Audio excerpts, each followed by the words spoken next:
Hello everyone, welcome back to my channel time to study guys. आज की video में हम डिस्कस करने वाले हैं अपने most important writer William Shakespeare को। सो गाइस चलिए अपनी वीडियो को स्टार्ट करते हैं। सबसे पहले हम देखते हैं विलियम शेक्सपियर का basic knowledge, basic information. Guys आज की वीडियो में हम विलियम शेक्सपियर से रिलेटेड एवरीथिंग डिस्कस करेंगे, तो लेट्स स्टार्ट।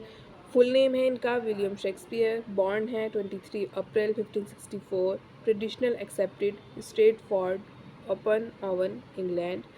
डाइड है इनका 23 अप्रैल 1616। फादर थे इनके जॉन शेक्सपियर। मदर थी मैरी एडन। वाइफ का नाम था इनकी एना हैथवे। 1582 में इन्होंने मैरिज की थी उनसे। चिल्ड्रन थे Susanna, Judith. Hamnet died at age 11। Hamnet जो थे वो 11 साल की उम्र में उनकी मृत्यु हो गई थी, उनकी डेथ हो गई थी। सो आपको ये पॉइंट याद रखना है। टाइटल जो इन्हें दिया जाता है वो है the bard of Avon.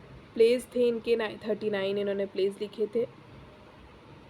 Sonnets इन्होंने 154 लिखी थी और नैरेटिव पोएम्स इन्होंने 2 लिखी थी। 2 नैरेटिव पोएम्स इन्होंने लिखी थी। तो मैंने इस तरह आपको टेबल के थ्रू समझाने की कोशिश की है इनकी इंपॉर्टेंट चीज़ों को, जो आपके याद ताकि हो जाए, क्योंकि टेबल के थ्रू चीज़ें आसानी से समझ आ जाती हैं। आई होप सो आपको समझ आ गया होगा। तो चलिए देखते हैं आगे की इंपॉर्टेंट चीज़ें।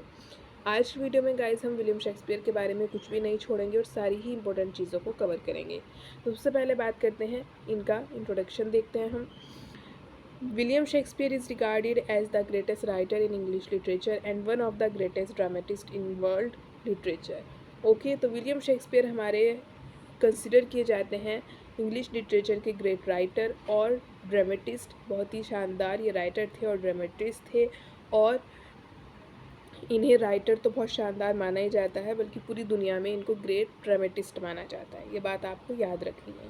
सो एजुकेशन देखते हैं इनकी। He studied at King's New School Stratford where he learn Latin grammar, literature and classical authors. Okay, he never attended a university. इन्होंने कोई भी यूनिवर्सिटी अटेंड नहीं की थी, और इन्होंने स्कूल में ये इन चीज़ों को, Latin grammar, literature, classical authors, इन चीज़ों को लर्न किया था। कैरियर देखते हैं इनका। Around 1590 Shakespeare move to London. He became actor, playwright, poet, share holder of the Lord Chamberlain man, later the king's man.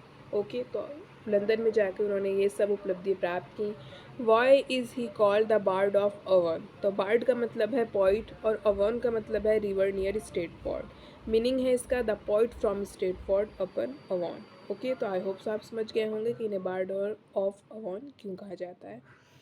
Literary period देखते हैं इनका। Shakespeare belongs to the Elizabethan age 1558 to 1603 and continue writing during the Jacobean age 1603 to 1625। Shakespeare का जो literary period था वो था Elizabethan age, जिसे 16th century कहा जाता है, जिसका टाइम पीरियड था 1558 to 1603, और इन्होंने अपनी राइटिंग को कंटिन्यू किया जैकोबिन एज में, जो कि सब पीरियड है एलिजाबेथन एज का ही। सो 1603 और 1625 तक इसका टाइम पीरियड है। तो इन्होंने कंटिन्यू अपना राइटिंग पीरियड रखा, जैकोबिन एज में भी इन्होंने लिखा। तो ये आपको याद रखना है। अगर क्वेश्चन आ जाए MCQ में कि एलिजाबेथन एज के साथ साथ शेक्सपियर का नाम किस एज के साथ आता है, तो वो जैकोबिन एज के साथ आता है, क्योंकि उन्होंने अपना राइटिंग उसमें भी कंटिन्यू रखा था। सो वर्क्स देखते हैं इनके important. He wrote 39 plays, 154 sonnets and 2 long narrative poems, जो कि बहुत ही ज़्यादा हैं गाइज। आप सोचिए कि किसी एक इंसान ने 39 प्लेज लिखे, 154 सॉनेट्स लिखे और 2 लॉन्ग नैरेटिव पोएम्स भी लिखी, तो ये खुद ही कितने महान होंगे आप सोच सकते हैं। इसीलिए इन्हें फादर ऑफ मॉडर्न इंग्लिश कहा जाता है। टाइप्स ऑफ प्लेस देखते हैं जो इन्होंने लिखे थे। फर्स्ट आएगा इसमें ट्रेजिडीज़। मीनिंग है ट्रेजिडी किसे कहते हैं। He suffers because of a tragic flaws almost and always end with sad notes, यानी कि सैड एंडिंग। मैंने यहाँ पे ट्रेजिडी का मीनिंग भी लिख दिया है। वैसे तो आपको आई होप सो पता होगा ट्रेजिडी किसे कहते हैं, बट अगर नहीं पता तो आप मीनिंग देख लीजिए ट्रेजिडी का। ट्रेजिडी वो होती हैं जिसकी मोस्टली सैड एंडिंग्स होती हैं, और जो उसमें हीरो होता है वो बहुत ही ट्रेजिक फ्लॉज पे गुजरता है, बहुत ही ज़्यादा कठिनाइयों का वो ज़िंदगी में सामना करता है, बहुत मुश्किलें वो फेस करता है। तो इस तरह की जो स्टोरीज़ होती हैं सैड एंडिंग के साथ एंड होती हैं, जिनका सैड एंडिंग होती है, सैड नोट पे जो वो होती हैं, प्लेज होते हैं, फिल्म्स होती हैं, उन्हें ट्रेजिडीज़ कहा जाता है। एग्जाम्पल है इसके होकम, आप ट्रिक के थ्रू समझिए, HOKM।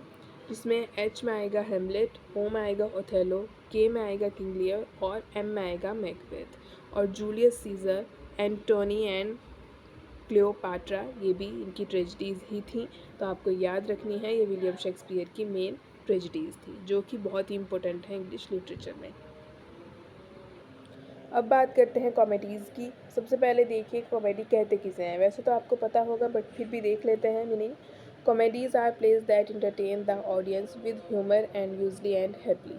कॉमेडी वो होती हैं जो बहुत ही अच्छा सा लाइट सा प्ले होता है जो ऑडियंस को इंटरटेन करता है, मनोरंजन के लिए देखा जाता है ये। और ये यूजली ज़्यादातर इसकी एंडिंग हैप्पी ही होती है, बल्कि ज़्यादातर नहीं, कॉमेडी होती वही है जिसकी हैप्पी एंडिंग हो।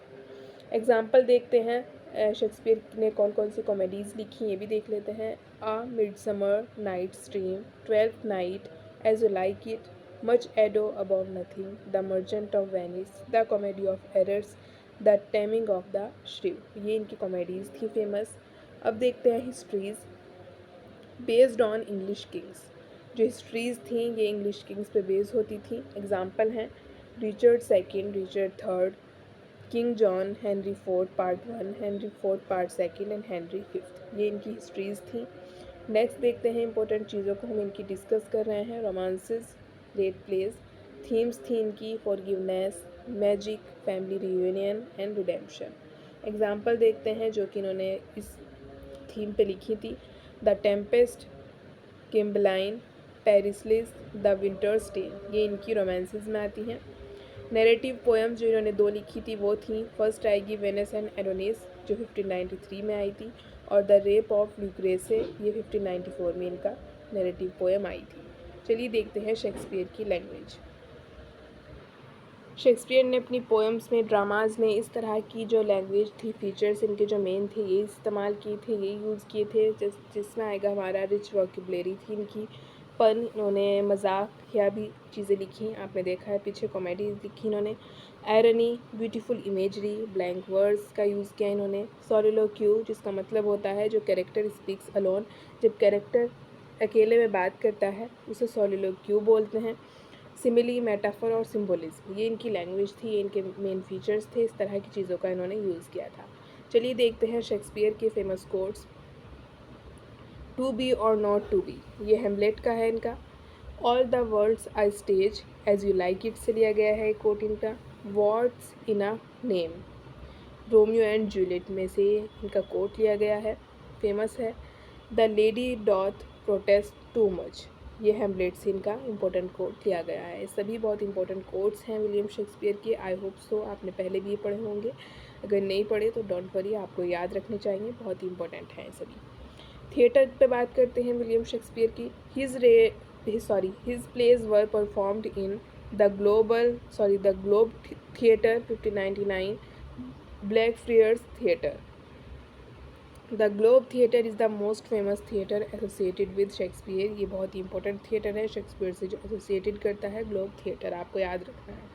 Okay, I hope so guys आपको सभी चीज़ें क्लियर हो रही हैं। मैंने इसमें सभी चीज़ें इंक्लूड करने की कोशिश की हैं ताकि विलियम शेक्सपियर से रिलेटेड कुछ भी ना छूटे। चलिए थोड़ा सा हम और देख लेते हैं ताकि आपको और क्लियर हो जाए। William Shakespeare was the greatest English playwright, poet and actor. William Shakespeare जो थे ये बहुत ही शानदार हमारे इंग्लिश प्ले राइट थे, पोइट थे और एक्टर बहुत शानदार थे William Shakespeare. He is known as the bard of Avon and the national poet of England. इन्हें बार्ड ऑफ अवॉन का टाइटल दिया गया और नेशनल पोइट कहा जाता है इन्हें इंग्लैंड का। ही rot about 39 plays and 154 sonnets and several narrative poems. His works explore universal themes such as love, ambition, jealousy, and human nature. He also introduced new words and expressions. Therefore, he is regarded as the greatest dramatist and one of the greatest writers in English literature. इन्होंने बहुत सारी चीज़ें का use किया, expressions का, नए नए words का, बहुत सारी अच्छी अच्छी थीम्स पे इन्होंने लिखा और इसीलिए इन्हें इंग्लिश लिटरेचर में एक बहुत ही ज़बरदस्त ड्रामेटिस्ट और इंग्लिश लिटरेचर का महान लेखक कहा जाता है। आई होप सो आप बहुत अच्छे समझ गए होंगे। और इन्हें सबसे पहले तो ये चीज़ों में जो इन्होंने कंट्रीब्यूशन दिया, बहुत सारे अच्छे अच्छे वर्क्स लिखे, सब कुछ किया उन्होंने, उन्हें ग्रेट राइटर तो कहा ही जाता है, ग्रेटेस्ट ड्रामेटिस्ट तो कहा ही जाता है, उसके साथ साथ इन्हें फादर ऑफ मॉडर्न इंग्लिश कहा जाता है, जो कि बहुत बड़ी उपाधि है। फादर ऑफ मॉडर्न इंग्लिश यानी कि मॉडर्न इंग्लिश, आधुनिक इंग्लिश का, आधुनिक अंग्रेज़ी का इन्हें पिता कहा जाता है, जो कि बहुत बड़ी बात है। आप समझ सकते हैं विलियम शेक्सपियर क्या प्लेस रखते हैं इंग्लिश लिटरेचर में। सो आई होप सो आप बहुत अच्छे समझ गए होंगे कि जो poet father of modern English कहलाता है वो कितना इम्पोर्टेंट होगा हमारे इंग्लिश लिटरेचर में। आई होप सो आप बहुत अच्छे से पूरा इंग्लिश लिटरेचर में जो मैंने आपको समझाने की कोशिश की है विलियम शेक्सपियर के बारे में, इनकी सभी इम्पोर्टेंट चीज़ें, इनका लाइफ, इनका वर्क्स, इनका बैकग्राउंड, इनका सभी चीज़ें जो हैं इनके बारे में, कोट्स इम्पोर्टेंट, इनके फीचर्स, इनकी लैंग्वेज क्या थी, पोइट्रीज़ लिखने में, स्टोरीज़, ये प्लेज लिखने में इनकी क्या लैंग्वेज थी, क्या फीचर्स ये यूज़ करते थे। आई होप सो आप इन सभी को बहुत अच्छे से समझ गए होंगे। मैंने इस वीडियो में विलियम शेक्सपियर से रिलेटेड सभी चीज़ें इंक्लूड करने की कोशिश की हैं ताकि कोई भी चीज़ ना छूटे और एवरीथिंग इस वीडियो में मैं कवर कर दूं। आई होप सो आपको आज की वीडियो अच्छी लगी होगी। If you like don't forget to like, share, subscribe, और आगे भी इसी तरह के राइटर्स की इंपॉर्टेंट चीज़ें मैं डिस्कस करूँगी, तो आप कोई भी वीडियो को मिस मत करना। ओके, मिलते हैं नेक्स्ट वीडियो में नए टॉपिक के साथ। तब तक के लिए goodbye, thanks for watching.